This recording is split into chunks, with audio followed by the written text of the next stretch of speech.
ரவை அடிச்சுக்கணும். ரவை அடிச்சுட்டு நறுக்கி வச்சு கீரை, ஒரு பூண்டு, தக்காளி, தண்ணி, இதில் நறுக்கி வச்சு கீரை, பூண்டு, தண்ணி விட்டு வேக வச்சுட்டு சோப்பு கீரை, தண்டுக்கீரை, சோப்பு தண்டுக்கீரை வேக வச்சுருக்கேன். அதில் பூண்டு போட்டதுக்கப்புறம் அது கூடவே வெங்காயத்தையும் போட்டுருவோம். நமக்கு எவ்வளோ தேவையோ அந்த கீரைக்கு தக்கன வெங்காயத்தையும் போட்டுருவோம். வெங்காயம் போட்டதுக்கப்புறம் அது கூடவே தக்காளியும் போட்டுருணும். கீரை வேகும்போது அது கூட தக்காளி போட்டுருவோம். எவ்வளோ தக்காளி வேணுமோ அவ்வளோ தக்காளி உங்களுக்கு தேவைக்கு. இதெல்லாம் போட்ட பிறகு லேசாக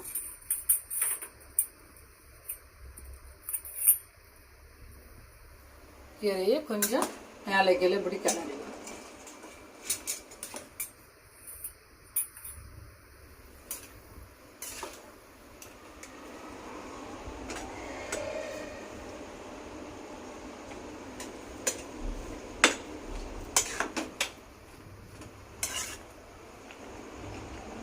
இந்த கீரை பொரிக்கிறதுக்குள்ள இது கடையணும். இந்த கீரையை கடைக்கீரை, இது சோப்பு கீரை தான், இது கடைக்கீரை, பொரியல் இல்லை, கடைக்கீரை கடையணும். இதுக்கு கொஞ்சம் ஒரு 10-20 நிமிஷம் இது வேகணும். இந்த கீரை மூடி வச்சு வேக வைக்கக்கூடாது, திறந்து வச்சு தான் வேக வைக்கணும். எந்த கீரையாக இருக்கட்டும் திறந்து வச்சு தான் வேக வைக்கணும். இப்போ ஒரு 20 நிமிஷம் கீரை வேகட்டும். லைட்டாக கொஞ்சம் கிண்டி விடும். இதில் வந்துதான்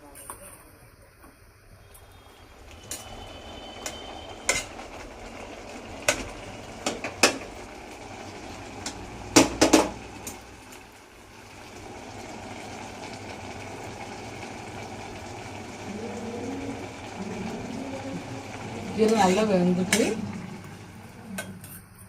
கீரை இறக்கி வச்சுட்டு நல்லா கடையணும். கீரை நல்லா கடைஞ்சிட்டு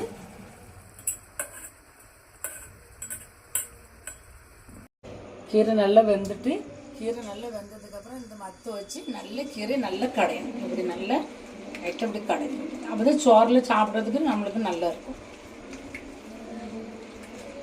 நல்லா இப்படி பூண்டெல்லாம் நல்லா மதிச்சு எடுத்துக்கணும். நல்லா இப்படி கடைஞ்சிருங்க. மத்து வச்சு நல்லா இப்படி கடைஞ்சிருங்க. கடையும் போது இப்போ அதில் நம்ம போட வேண்டியது பாருங்க, தேங்காய், சீரகம், பச்சை மிளகாய், இந்த 3 நல்ல மிக்ஸில் 1-2 அரைச்சி வச்சுக்கணும். இப்போ அதை இதில் மிக்ஸ் பண்ணணும்.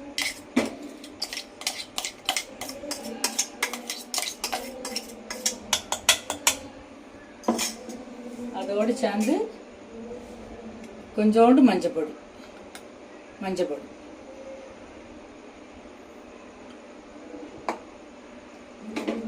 அதுக்கப்புறம் கரைச்சி வச்சிருக்க ஒரு சின்ன எலுமிச்சை பழம் தண்டி கரைச்சி வச்சிருக்க புளி தண்ணி அதில் ஊற்றி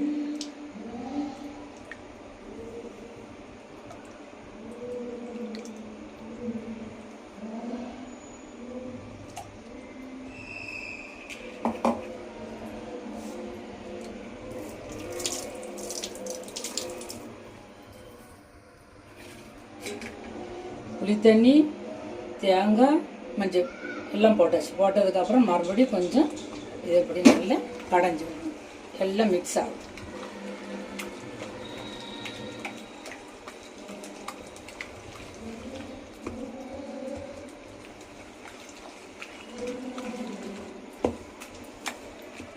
இப்போ கடைசியில் கொஞ்சம் உப்பு வந்து கடைசியில் போட்டப்போ நம்ம தேவைக்கேற்ப உப்பு போட்டால் போதும். நம்மளுக்கு எவ்வளோ தேவையோ இந்த கீரைக்கு பார்த்துட்டு உப்பு.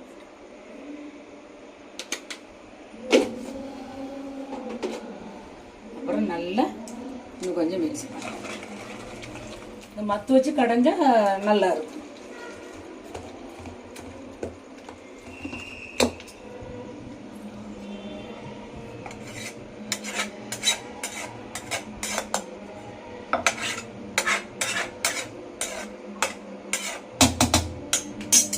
இப்போ எல்லாம் முடிஞ்சது. இப்போ இந்த கீரையில் எடுத்து கொஞ்சம் தண்ணி இருக்குது, அந்த தண்ணியை நம்ம இதில் மிக்ஸ் பண்ணிக்கலாம்.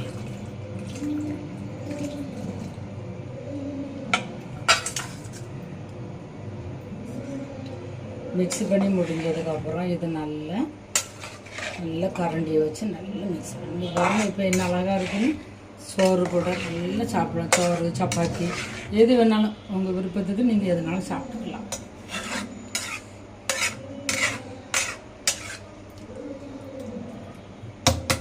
முடிச்சு இப்போ இதுக்கப்புறம் தாளித்து இதில் ஊற்ற போகிறோம். அவ்வளோதான்.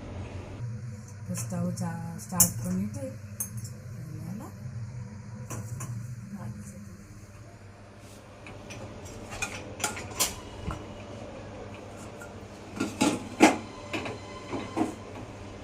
கீரை தாளிக்க போகிறோம்.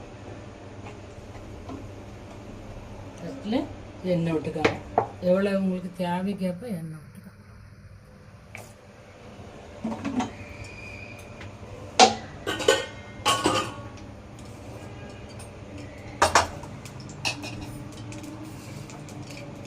அப்புறம் கடுகு,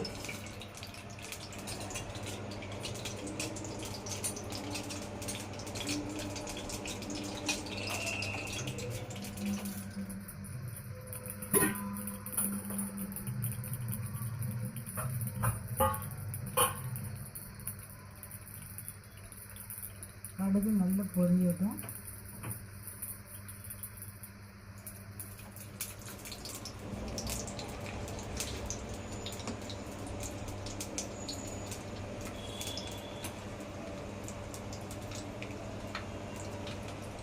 கடுகு நல்லா பொரியுது.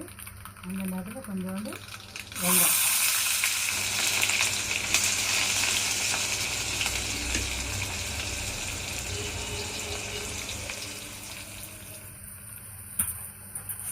வெங்காயம் போட்டதுக்கப்புறம் கொஞ்சம் நல்லா வெங்காயம் நல்லா கொஞ்சம் ப்ரௌன் கலர் ஆகும்.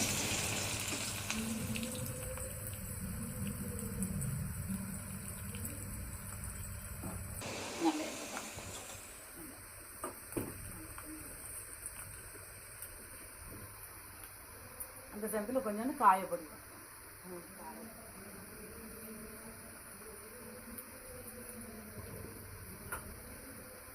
காயப்பொடி போட்டதுக்கப்புறம்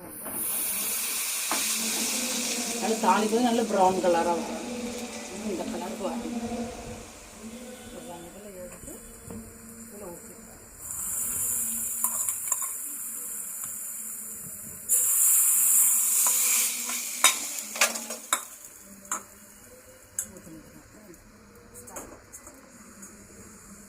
கொஞ்சம் 2 நிமிஷம் அப்படி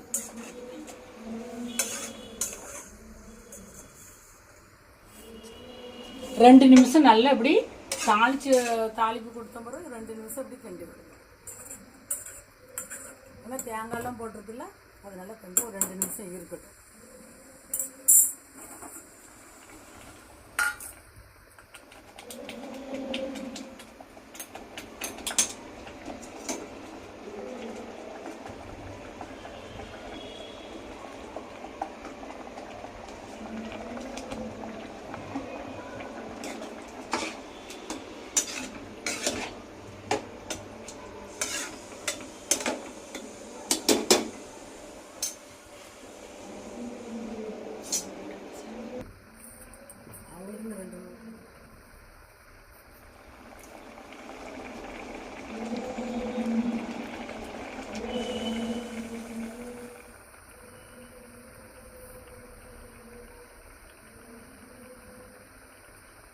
தேங்காய் போட்டப்போ 2 நிமிஷம் ஆயிட்டு. இப்போ நம்ம பந்த் பண்ணிடலாம், ஆஃப் பண்ணிடலாம். ஸ்டவ் ஆஃப் பண்ணி